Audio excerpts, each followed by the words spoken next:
नमस्कार साथियों, आप सभी का स्वागत है द ग्लोबल स्टेज में। मैं हूं श्लोक सिंह। आज हमारी चर्चा का विषय एक बार फिर से इजराइल और हमास के बीच का युद्ध है। यह युद्ध कतई सामान्य नहीं है। जिस प्रकार से वैश्विक राजनीति में तेजी से बदलाव आ रहे हैं, उससे लगता है कि कुछ और ही होने वाला है। इजराइल इस समय पूरी तरह से ट्रैप में फंस चुका है। हमास ने जो यह हमला किया है, यह अकेले हमास का नहीं है, बल्कि इसके पीछे बैकअप ईरान का है। ईरान को इस हमले का मास्टरमाइंड बताया जा रहा है और इन सभी ने आगामी 1 से 2 साल तक की रणनीति को पहले से तय कर रखा है। फिलहाल इजराइल का इस युद्ध से जल्दी निकलना संभव नहीं हो पाएगा। अंतर्राष्ट्रीय विशेषज्ञों की माने तो वह यह तक कह रहे हैं कि इसके माध्यम से थर्ड वर्ल्ड वार के दरवाजे भी खुल सकते हैं। फिलहाल जहां इजराइल अपने अस्तित्व के लिए इस समय युद्ध के मैदान में डटा हुआ है, वहीं कुछ वैश्विक शक्तियां इस वातावरण का फ़ायदा उठाने से गुरेज नहीं कर रही हैं। हम बात कर रहे हैं चीन और रूस की।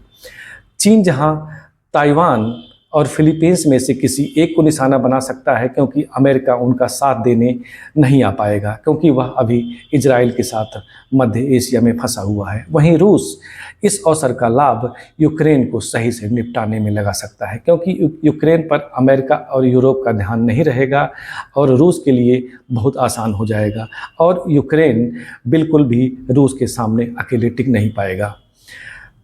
साथियों, जो राजनीति बदलने की बात है वैश्विक स्तर पर देखा जाए तो सबसे बड़ा बदलाव आ रहा है कि जो ईरान के राष्ट्रपति हैं इब्राहिम रईसी, उन्होंने सऊदी प्रिंस मोहम्मद बिन सलमान से बातचीत की और उन्होंने फ़िलिस्तीन के मुद्दे पर चर्चा की। दोस्तों, कहा जाता है कि इस समय जो दोनों ये देश हैं, ईरान और सऊदी, कभी एक दूसरे के कट्टर विरोधी हुआ करते थे, लेकिन चीन ने इन दोनों देशों के बीच दोस्ती करवा दी थी।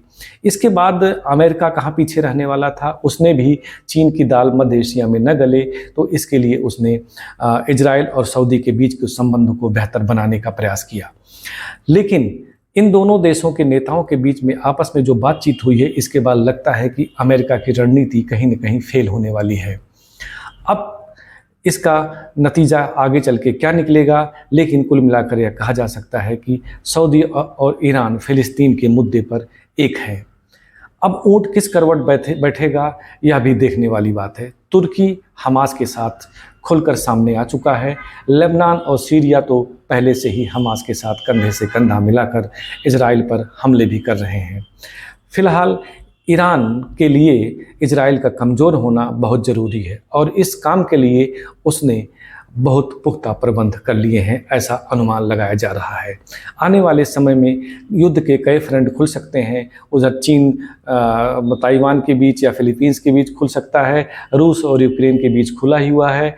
आगे चलकर देखते हैं कि वैश्विक राजनीति में किस प्रकार का बदलाव आता है। अगर दुनिया के विभिन्न देश दो खेमे में बढ़ जाते हैं तो निश्चित रूप से विश्व युद्ध की आशंका प्रबल हो जाएगी।